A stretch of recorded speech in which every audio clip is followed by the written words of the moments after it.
you, Waziri. Please be seated.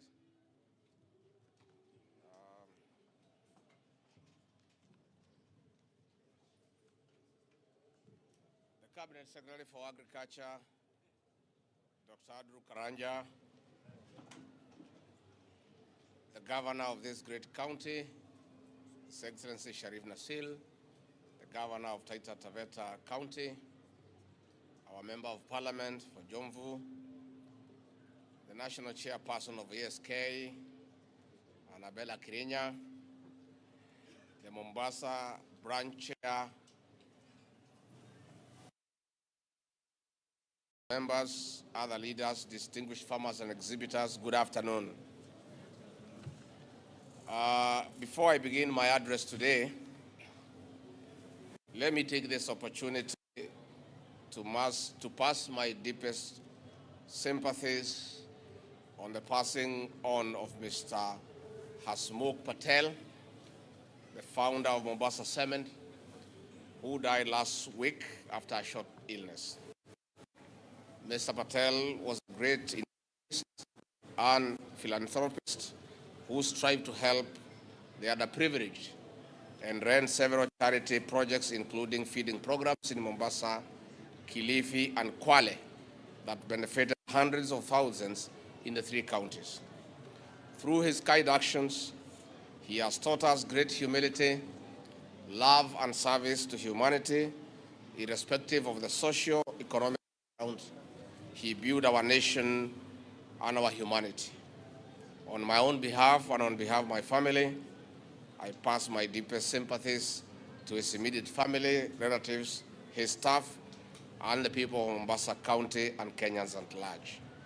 May his soul rest in peace. Let me request you to stand up. We observe a moment of silence in honor of the late Patel.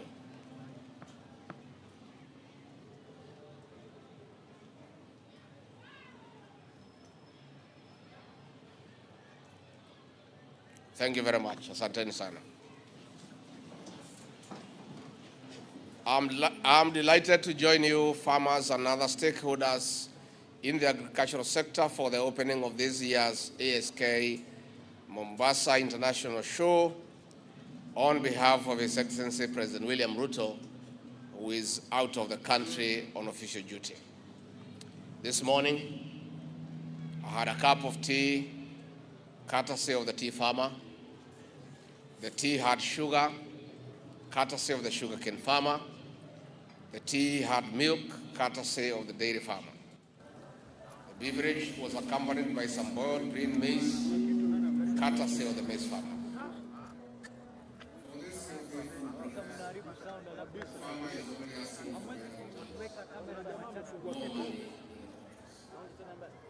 This explains the importance of this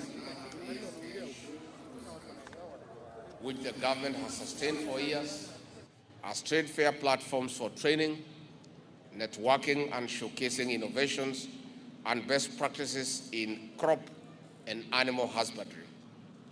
From the exhibition stands I've sampled, I'm deeply impressed with the emerging technologies. It is clear that the agricultural sector is innovating for enhanced food security and transition to sustainable agripreneurship. Distinguished farmers, exhibitors, the agricultural sector contributes 22% directly to our GDP and 27% in interlinked sectors and subsectors like manufacturing. Agriculture employs more than 40% of the population and 70% of our people in the rural areas. It is among our leading foreign exchange earners, plowing in about 33% to the GDP. As underpinned by the bottom-up economic transformation agenda, the government has given priority to the blue economy, edible oils, rice, cotton, tea, coffee, beef, leather, dairy, avocado, macadamia, sugar, and other key value chains. The interventions are bearing fruit. in distribution of 4.69 million bags of subsidy fertilizer to over 800,000 farmers, valued at 11.9 billion Kenya shillings. We have increased production across various subsectors. Consequently, the Ruto administration aims to provide 12.5 million bags of subsidized fertilizer across the country for the 2024 long and short rain seasons. In 2023, the volume of tea export increased by 16% from 450 million kilograms in 2022 to 522.9 million kilograms. The export earnings from tea reached a record of 180 billion Kenya shillings in 2023, up from 138 billion shillings in 2022. This is expected to rise again to 211 billion shillings at the end of the year. This represents a 31% increase in value of exports, the best earnings ever recorded by the tea industry over the years. The high returns were complemented by the radical reforms we are undertaking in the tea subsector in ensuring the small-scale farmer is king. This morning, I engaged directors and the leadership of KTDA. We agreed that there is no option to implementing the reforms to the latter as demanded by farmers during the tea subsector conference in Kericho in the year 2023. Later today, I'll visit tea warehouses here in Mombasa for better understanding of any required interventions to fully unlock the potential of the crop. On the coffee subsector, we aim to increase exports from 48,000 metric tons in 2022-2023 financial year to 60,000 metric tons in the 2024-2025 financial year, as we march towards 102 metric tons by the year 2027. Towards this initiative, the government has supported farmers in 4 counties with 49,000 seedlings. For the financial year 2024-2025, we have an additional allocation of 3 billion shillings for the Coffee Cherry Revolving Fund and further 2 billion shillings for the coffee debt waivers, hence alleviating cash flow challenges faced by our farmers. We are also undertaking a raft of reforms in linking the coffee farmer to the consumer for better returns. The Direct Settlement System, DSS, at the Nairobi Coffee Exchange has revolutionized the payment process for coffee farmers by ensuring transparent and efficient settlement process.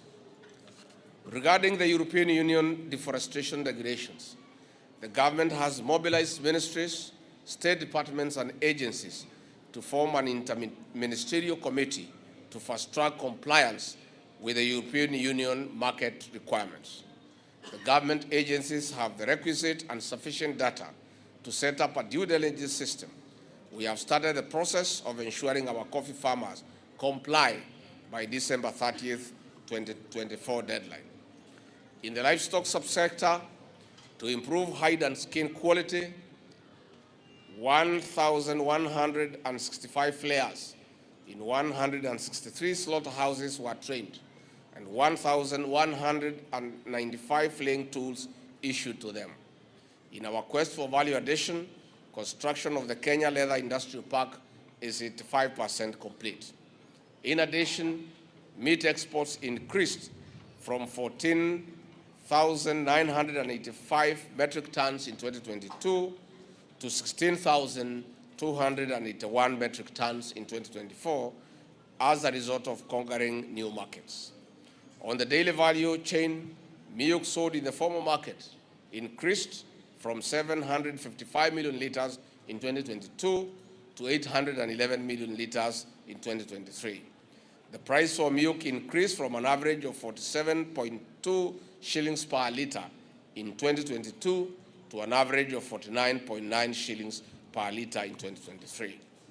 While the ongoing upgrading of the new KCC factories, we are increasing the processing capacity as we also implement the minimum earnings per liter to 50 shillings, the take home for the farmer. To reduce and end milk spoilage, the government has put in place various interventions, including investment in bulk chilling and cold storage infrastructure, with procurement and installation of 220 milk coolers across the country ongoing. In addition, the government is enhancing the institutional capacity in establishment of 4 liquid nitrogen plants to support improved dairy breeds. On edible oils promotion projects, farmers have benefited from provisions of sunflower seeds in various counties. The project targets to increase the area under edible oil crops from 60,000 hectares to 450,000 hectares. It is our sustainable strategy for reducing importation of edible oil by 50% by the year 2027, from 717 million metric tons to 358.8 million metric tons, hence saving the country 58 billion shillings in foreign exchange. On cotton, we have increased the area under production from 10,000 acres in 2022 to 39,000 acres in 2024, with several county governments committing to support production of this crop. The price of the said cotton has also increased from 52 shillings per kilo in 2022 to 72 shillings per kilo in the year 2024 to motivate more farmers. The Kenya Kwanza plan is to increase cotton production to 100,000 bales by the year 2025 to meet the local textile demand. Further, our administration has been distributing 854,000 assorted certified seeds, of which 17,700 is cashew nuts and 15,500 is coconuts, and 376.6 metric tons of drought-tolerant seeds to farmers in 25 counties. This is to enhance food security and crop diversity during the 2023 short rains and 2024 long rains seasons. With the write-off of 117 billion shillings owed by state-owned companies, we are also restoring competitiveness in the sugar industry. Under the blue economy, we are working with partners in increasing the capacity of harvesting and processing fish and other marine resources. In our value addition strategy, we have invested in the construction of county aggregation and industrial parks across the 47 counties to provide common user facilities for storage and processing of our farm produce. Distinguished farmers, exhibitors, ladies and gentlemen, while we are banking on these strategies to catalyze economic growth as envisioned under Better and the Kenya Vision 2030, climate change is a threat that calls on us to rethink and be more innovative in expanding agribusiness.